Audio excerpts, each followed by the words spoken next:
திருவான்மையூர் பரப்புரை கூட்டத்தில் காங்கிரஸ் தலைவர் மல்லிகார்ஜுன கார்கே பேசி வருகிறார். அதன் நேரலை காட்சிகளை தற்பொழுது பார்க்கலாம். நம்முடைய தமிழக அரசின் செயல்பாடுகளை ஆளுநர் குறுக்கிடுகிறார். மாற்றாந்தான் மனப்பான்மையுடன் நடத்துகிறார்கள். He is supposed to be act as impartial in the interest of people of Tamil Nadu, but he is always harassing the state government. ஆளுநர் என்பவர் நடுநிலையாக செயல்பட வேண்டும், இந்த மக்களுக்காக செயல்பட வேண்டும். ஆனால் அவர் ஒருதலை பட்சமாக செயல்படுகிறார். This is not acceptable in a federal democracy. Tamil Nadu will not be dictated to. Tamil Nadu will not surrender the rights which he has got. இது கூட்டாட்சி தத்துவத்துக்கு எதிரான நடைமுறை. ஆனால் ஒருபோதும் தமிழ்நாடு அடக்குமுறைக்கு பணியாது. Now let me come to a very important issue, the delimitation bill. இப்பொழுது மிக முக்கியமான ஒரு விஷயத்தை உங்களிடம் சொல்கிறேன். நாடாளுமன்ற தொகுதி மறுவரைவு, அதை பற்றி உங்களிடம் பேச விரும்புகிறேன். The BJP government tried to play a dangerous game.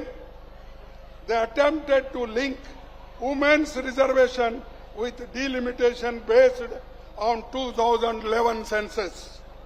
பாஜக அரசாங்கம் ஒரு அபாயகரமான திட்டத்தோடு விளையாட்டு கொண்டிருக்கிறது. No, you tell attempted to link with women's reservation with delimitation based on 2011. பாஜக அரசாங்கம் மிகவும் அபாயகரமான முறையில் மகளிர் இடஒதுக்கீட்டையும் தொகுதி மறைவரையையும் ஒன்றாக சேர்த்து சூழ்ச்சியாக அதை நடத்த முயற்சித்தார்கள்.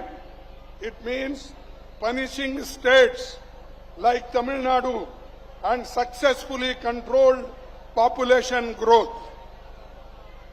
தமிழ்நாட்டு மக்கள் தொகை மற்றும் மனித வளம் அத்துணையிலும் முன்னாடி இருந்த போதும் அவற்றை கட்டுப்படுத்தி அதற்காக பரிசாக வழங்காமல் அவர்களை தண்டிக்க நினைக்கிறது பாஜக அரசு.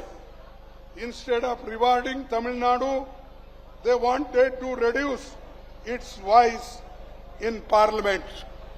தமிழகன் இந்த மாதிரி ஏற்பாடுகளை செய்ததற்காக அவருக்கு பாராட்டி பரிசளிப்பதை தவிர்த்துவிட்டு அவர்களுடைய உரிமைகளை, அவர்களுடைய குரலை பாராளுமன்றத்தில் நசுக்க முயற்சிக்கிறது பாஜக அரசு. The opposition stood united.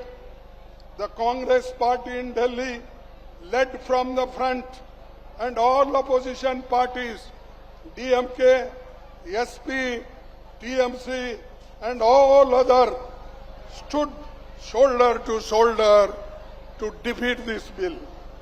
ஆனால் நம்முடைய கூட்டணி கட்சிகள் தோளோடு தோளாக நின்று காங்கிரஸ், திமுக, சமாஜ்வாடி பார்ட்டி மற்றும் அனைவரும் ஒன்றாக இணைந்து இந்த தீர்மானத்தை பாராளுமன்றத்தில் தோற்கடித்தார்கள்.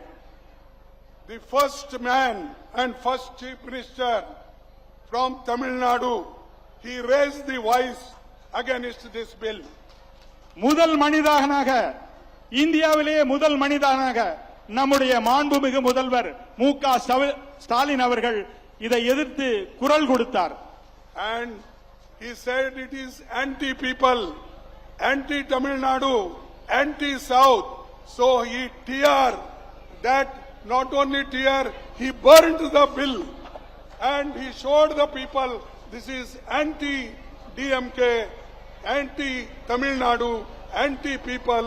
So he burned the bill and showed to the people and created awareness. இது தமிழ்நாட்டுக்கு மட்டுமல்ல, ஒட்டுமொத்த தென்னிந்தியாவுக்கும் மற்ற சிறு மாநிலங்களுக்கும் எதிரானது என்று அதை கிழித்தெறிந்ததோடு மட்டுமல்ல, அதை தீ வைத்து கொளுத்தியும் நம்முடைய முதல்வர் மு.க. ஸ்டாலின் அவர்கள் தன்னுடைய மாண்பையும் தன்னுடைய வீரத்தையும் வெளிப்படுத்தினார். Together we defeated these anti-Tamil Nadu, anti-Karnataka, anti-Kerala bills in parliament. நாம் ஒற்றுமையாக அனைவரும் இணைந்து தமிழகத்துக்கு எதிராகவும், கர்நாடகத்துக்கு எதிராகவும், கேரளாவுக்கு எதிராகவும் கொண்டு வந்த தீர்மானத்தை தோற்கடித்தோம்.